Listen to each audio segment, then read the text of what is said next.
We got the highlights, the exclusives. It really was the start of me being able to go on this journey of helping out other people through being helped. So that was cool.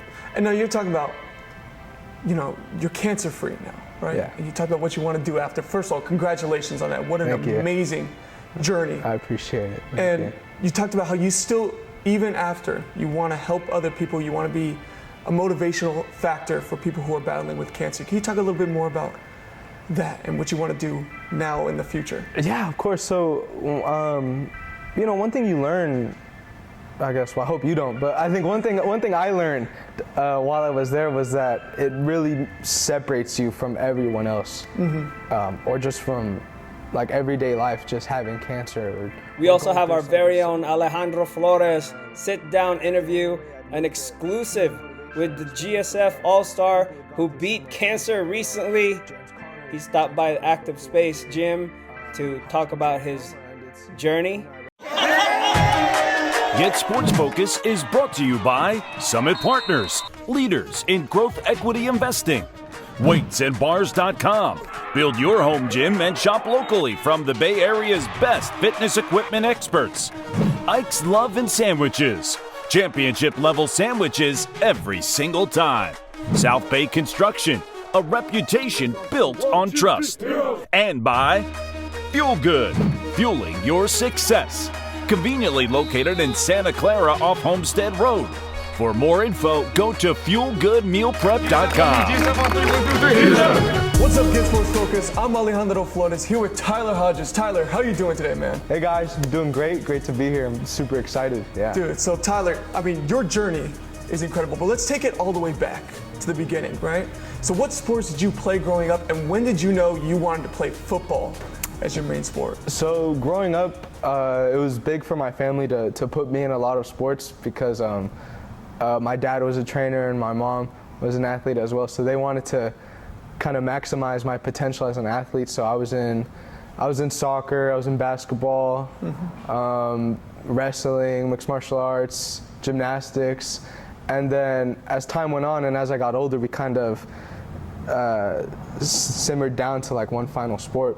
Yeah. So I was wrestling in middle school, but the whole time I knew that I wanted to play football. I mean, you know, you watch it on TV. Yes. You go to the high school games when you're young and you're like, that's totally what I want to do. That's awesome. So I finally convinced them in 8th grade to put me on the Pop Warner team, and yeah, it just went on from there. Fell in love. Yeah. So then, are there any players in the league that you watched that felt like inspired your game as a linebacker? You kind of played strong safety. What were those inspirations? Yeah, so a lot of it, I like to spend a lot of time like just picking stuff from players that really inspired me. So from like smaller players like Earl Thomas, Tyrann Mathieu, Budda Baker, to like big bruising guys like Bobby Wagner and Jamal Adams, and then even smaller linebackers like Ivan Pace and Fred Warner, who isn't small, but you know, he's, those guys kind of emulate exactly what I want to be. So I try to pick everything from these guys that I love watching and take something from their game. I can already tell what type of player you are. Big, bruising, and strong right there. You love it. Yeah, man. You got to look for contact. Yeah. So now moving over to high school, right? And you played a great career throughout your 4 years of high school. And then you got recognized so much in your last year. You got to the GetSportsFocus AllStar Game, the Charlie Wiedemeyer AllStar Game you're nominated for as well. What does that recognition mean, showing that your hard work, your talent, it's all paid off and you're being recognized for it? It means a lot. So, like, I opened the newspaper one day, I saw I was recognized, like, all Bay Area, the All-League Awards, BVAL Senior of the Year. It means a lot because not only is it a reflection of my hard work, but at the same time I get to share it with my teammates. Yeah. At the banquets and just hanging out with them and letting them know that, hey, you guys, like, it was my name on there, but at the same time, this is something that you guys all helped me accomplish throughout the season. Exactly. So speaking of that, your coaches, your teammates, what has it been like, sticking with them throughout your 4 years, their support, the friendship, the bond that you've made with those guys? It means a lot, most of, if not all, my friends come from football, right? And at the same time, it's because of that connection you build when, both of you are about to throw up because of running and meeting your coaches and them trying to mentor you into being not only the best player you can be, but the best person you can be. it creates just a different type of connection that really sticks with you and creates stronger friendships than you could just somewhere else. That's awesome. Now I want to kind of get an inside look on what your daily training was like back before you were diagnosed with cancer, and how it was, what was your schedule every day? Because I know you were lifting 225, you had 10 reps in and all that. You were strong. So what went into that training every single day to become a top player like you did? A lot. It was a big emphasis on eating. I mean, I had my mom spending hundreds on groceries every week. Over there too. Yeah, right over there. She knows. Big emphasis on eating, just packing on weight, keeping it on. Staying flexible, because I think it was a big, it's really underrated actually within a lot of athletes, is being able to keep your body moving while putting on so much weight. And then studying. I mean, because I'm not the biggest player, right? And I'm not the fastest, might have been the strongest. But, just getting into the film room, making sure that I was the guy with the most hours on huddle, making sure I was the guy that had every note filled out and I knew every play.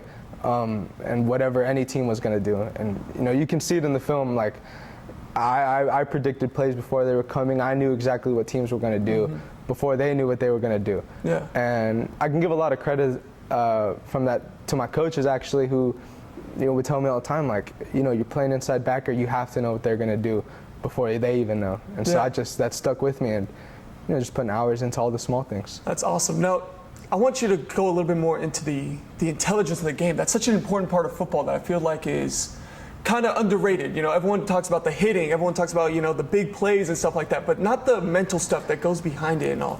So what helped you realize like how big the mental game was to football? Obviously you mentioned your coaches, but I think one of the big things was watching film about Luke Kuechly. And he talks about, he has a clip where he talked about how he made an interception on a play because of something he saw in film like 2 years prior to that from the same coach. And I thought that was the coolest thing ever. I mean, just being able to make plays because it's going to happen before they even know. And so then, it just makes the game so much easier at that point. Starting from my freshman year when I got moved up, when I realized, like, oh my God, when they pull a guard, it's a run, and it just clicked. And so being able to slowly build on that through more and more time in the film session to then my last game of the year, when I knew that, when they came in a trip set on the left with the running back on the right, it was going to be a play action screenplay. And like knowing stuff like that, it just makes the game so much easier. Makes you so much quicker in the game as well. And so having that success because of the film, you just want to keep doing it. That's awesome. Now, let's go to the end of your senior year. You got recognized for the GetSportsFocus AllStar Game, right? How was that experience, getting to play in that AllStar Game, getting to play with other seniors who were also recognized throughout the whole entire Bay Area? Oh, man, it was awesome. And I dedicated so much time to that game. I had stayed up in Mountain View for every practice. So I was up there for like just 2 weeks, just kind of on my own at my dad's. So, I'd go to practice, come back, eat, stay up in Mountain View, just dedicated everything to that game because the level of talent there was insane. And not only that, but at the practices, getting to meet up with so many of these guys that I'd played against or that I hadn't. And, I just got to talk to them and, see what they're doing and, what these other great players are doing that I could take some stuff from, take some advice from. Exactly. And what was some of that advice, some of those lessons that you felt like you learned from that game? Just be good. Just get better. Dude, just improve. One of it was some of these players, every player is so different. So it's like, asking a guy like, how are you so shifty? Or even talking to a defensive end, like, oh, when you're taking on a block, like, what are you doing here and there? And just, I got to talk to receivers and learn how to attack linebackers and talk to linebackers and corners and hear about how they attack receivers and just stuff that I want to make sure sticks in my brain for the higher level. That's awesome. Okay, now we're going to get into the heavy subject. In January, you were diagnosed with cancer. And it was a big deal, stage 3. What was the first reaction to being diagnosed with cancer? It was fear. Let's see, I had gotten transferred to Stanford from the emergency room. And that's when it was like 12 o'clock at night. And so they came up and told me, they're like, hey, whatever you have here, it's cancer. They're like, we don't know if it's lymphatic, we don't know if it's leukemic, and you hear, it wasn't leukemic, like, thankfully. Yeah. But you hear that stuff and you're just like, crap. And I'm like, you're searching it up and you only get the bad results really, and you don't know what's going on. So it's like a lot of fear caused by the confusion, and you really can't get any certainty until a day or two later. So, that's just how it was. Yeah. Now, you mentioned throughout your whole entire lifetime, your mom, your brother, your grandma, they always go to all your games, right? They show support. And then you even mentioned while you were going through cancer, your mom was there with you every single day. What is that support from your family? What did that mean to you? Oh, it meant the world. I mean, I'm wearing this shirt right now. This was made by the quarterback club over at Gilroy High School. And not just support from my family, but support from everybody, from my friends, from the city. I had guys that I'd played against reach out to me and give me their prayers. And it's stuff like that, like, when you're down and, when I'm like laying in a hospital bed for like the 4th day in a row. And, you get a text from someone and it just gives you a little bit more hope. Yeah. And like, I want to do it for them, So I've seen in all the photos too, while you're going through your journey, while you're battling cancer, you always had a smile on your face. You didn't lose your sense of humor. Yeah. What led to that strength, that inner strength that you always had, even while battling cancer? I got braces in 4th grade and those sucked. So I wanted to show off my teeth as much as I could. Couldn't get worse than that. But a big thing was, at one point you have to accept the situation. And it did me no good to dwell on it. And my mom helped me out with that a lot, because there would be times where you have to. It's human nature to just be down about it. But it comes to a point where you're like, well, I can do one of two things, and I could lay here and let it take me over, or be a different kind of animal and attack this with everything I had. So one of the things was definitely keeping a good mood and just understanding that things are going to get better, and that's the best I could be at that moment. So I had to be happy about it and be thankful for it. And you never let cancer waver your dream of playing Division I football. No, what never. was the strength of that motivation? You continued to work. I saw you working with the armbands, even in the hospital. You continue to work. You didn't lose too much size. I'm telling you right now, man, you look big. Appreciate it. Where is that motivation? That love for football. How'd you keep fighting through? I guess a lot of it just comes from, there was a lot of anger in being sidelined like how I was, right? And even now there still is, because I'm not at 100%, so there's just a lot of anger that comes from it, and not even anger, more passion than anything. Yeah. And that passion's always been there with me. It's been instilled in me from my family to what I value. It's, if you're gonna do something, do it at 100%. And so, I was, in my mind, I was always like, I have to get through this, and it just makes the story all the much better, right? Because I think you can only do great things, and you can only be an inspiration if you go through a lot of tough shit. Yeah. So, I always knew I had to get through this, so that it makes the story just that much better. That's awesome. Yeah. Now, another big thing, how did your training have to switch once you got cancer? You mentioned how much work you put in before. Once you got cancer, how'd that all switch around? I have to give a lot of credit to my dad, who he did kind of brace me for what was going to happen. He told me about, he got me books about it, and told me, he's like, the first time you work out again, it's going to be depressing. And that's kind of exactly what it was. Because you go from such like a rigorous training regime to now it's like, okay, how am I going to get up in the morning? And now it's like, okay, I'm gonna get on the bike, right? Like first round, I'm gonna get on the bike, I'm gonna do a mile every day. And then the second round's like, okay, I'm gonna get on the bike once every 2 days. And by the fourth round, it's like, okay, I might get off the bed today. But the whole time, it's just understanding that, I had to know that I wasn't gonna be where I was like at my peak. And so I would try to push myself in the gym. Like I still went to the gym, not a lot, but I'd go twice around, and I had gone to the gym at the end of round 2, and I did a set of squats, right? And it was just something light, and like I had this pounding headache, and I was like ready to throw up over like the easiest workout I could have done.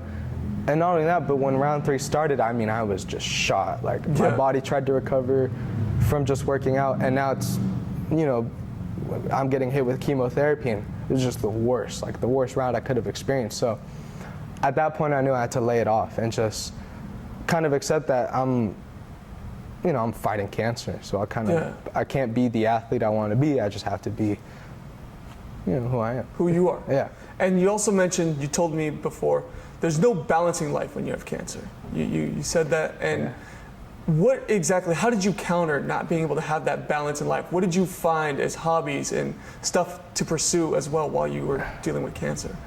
I think one of it is, I was on the game a lot, but it wasn't because I enjoyed it. It was more because that's the only way I could talk to my friends, right? Because I'm immunocompromised, right? Yeah. Like if you coughed on me, I would have turned to dust. So, being able to talk to my friends a lot, which helped because, they would actually get on and talk to me as much as they could also. Yeah. Finding hobbies that kind of helped you stay at peace with yourself, getting outside and just sitting there, reading, watching movies and shows that actually help inspire you and that make you think a lot, which there's more movies about that than I thought in the first place. So, nothing that would take too much energy out of you, and more mental stuff. Yeah. More stuff that allowed you to think and really be with yourself. So That's awesome. And I also saw you were part of a jiu-jitsu kind of training as well. actually, no. So my little brother was part of them at Gilroy BJJ. Shout out you guys. So they came up to my mom and was like, "Hey, we want to help you guys with the fundraiser," and they were awesome. Yeah. They held the fundraiser.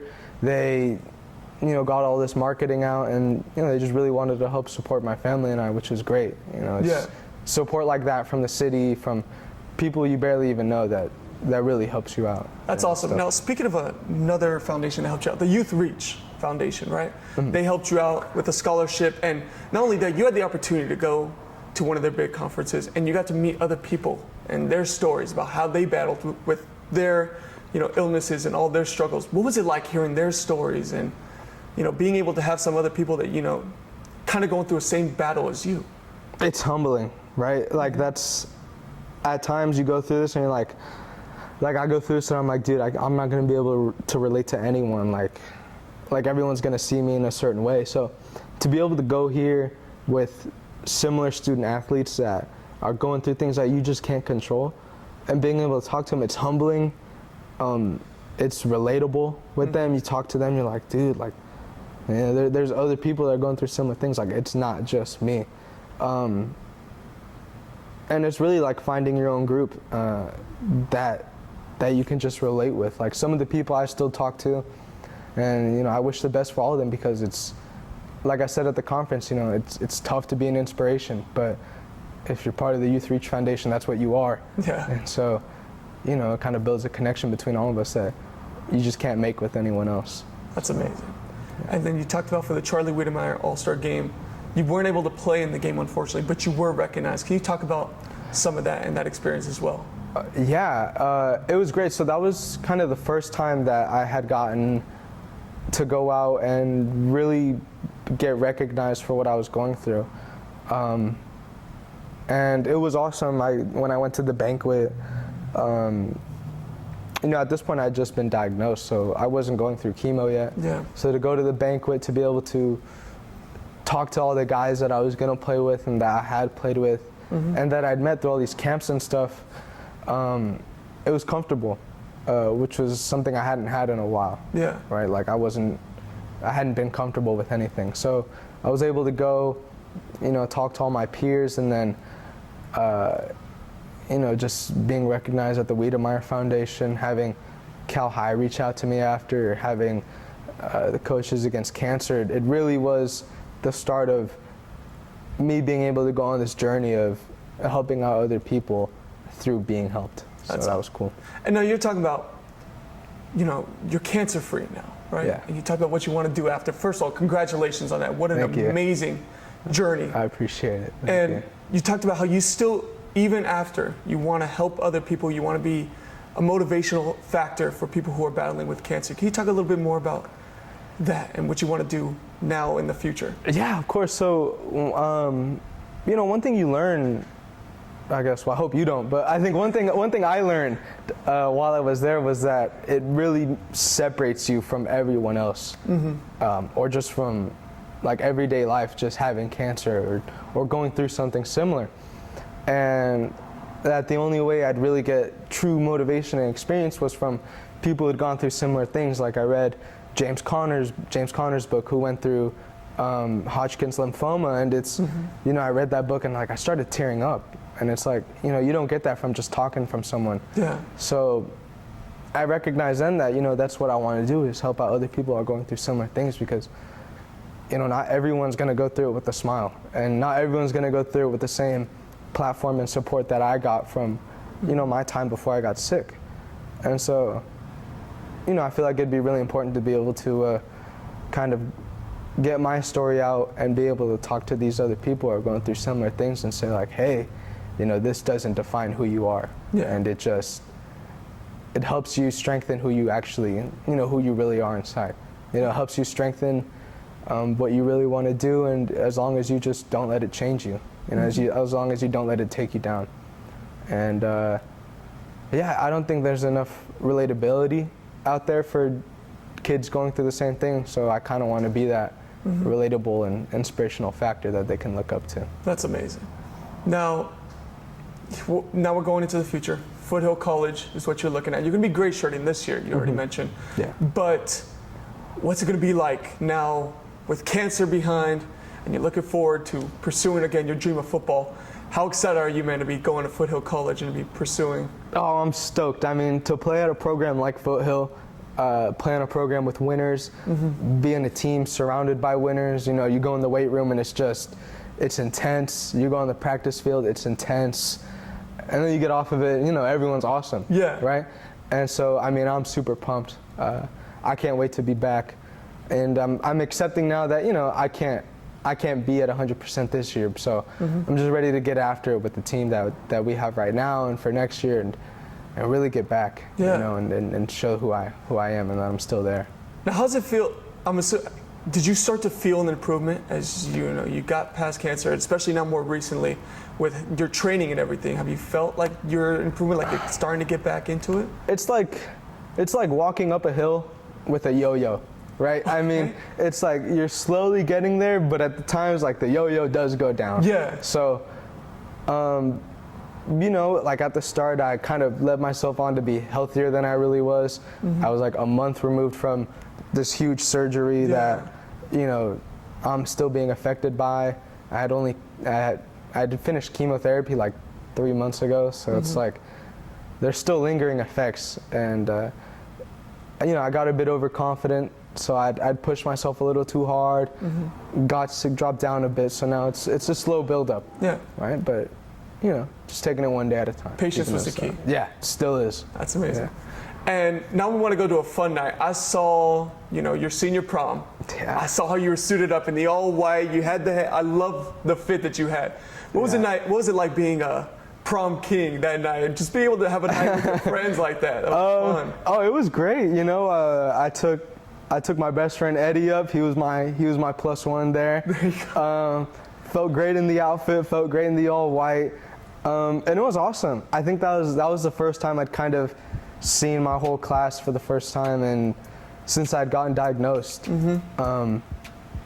So it was awesome to go back and just be able to catch up and talk to everyone. Yeah. Winning royalty with my other friend Kai, my best friend Kai. You know, it was great. Yeah, I think I just really enjoyed it. It's just an awesome night. Yeah.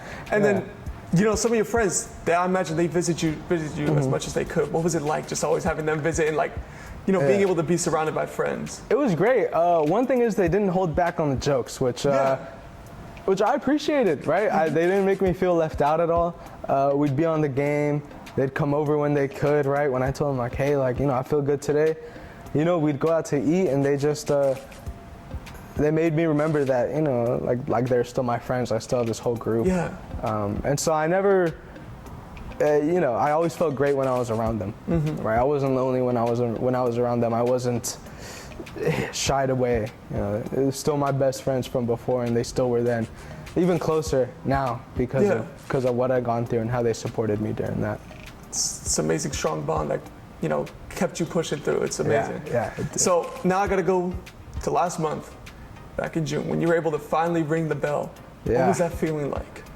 Oh, that was great. It was great. I had just gotten out of surgery. Just finished graduating. It was just a week of a lot of good things, right? And I'm super grateful for that.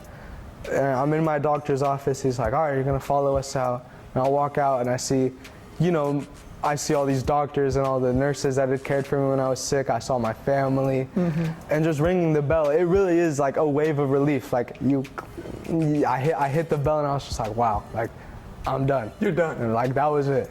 And yeah, I mean, I couldn't be more grateful. And it felt good to let all the nurses there know like how grateful I was for them, all the doctors, everyone that was there, because it wasn't just about me. I mean, I was the one who got to ring the bell, but everyone there played a part in me being able to do that. That's awesome. Now, to end off the interview, you can look at the camera right over there. Do you have anyone to shout out, anyone to thank throughout your entire journey and for the future? Oh God, I can't even, I mean, there's so many people. I'd like to thank all my family and friends, the city of Gilroy High School, all the staff at the school, the Charlie Wiedemeyer Foundation, the Coaches Against Cancer, the Reach Youth Scholarship Foundation, GetSportsFocus. I mean, there's Gilroy BJJ, there's just too many people to thank. Everyone who helped me out, you know exactly who you are, and I couldn't be here without you guys, so thank you all. Tyler, I just have to say, your journey, your story, it is inspiring. It's really powerful, like how you continue to persevere, push through, and being able to have your story be shared to so many people, it's awesome. And I can't wait to hear how you continue to inspire other people beyond in the future, and also pursuing your football career. Best of luck to you. Thank you. As you continue to pursue your dream for D1 football. So I was here with Tyler Hodges for GetSportsFocus. Again, I'm Alejandro Flores. You could check out Tyler Hodges as he continues to pursue his career at Foothill College, and also how he'll continue to inspire others who are also battling with cancer. Again, thank you guys for tuning in, and hope you guys have a great one. Thank you guys.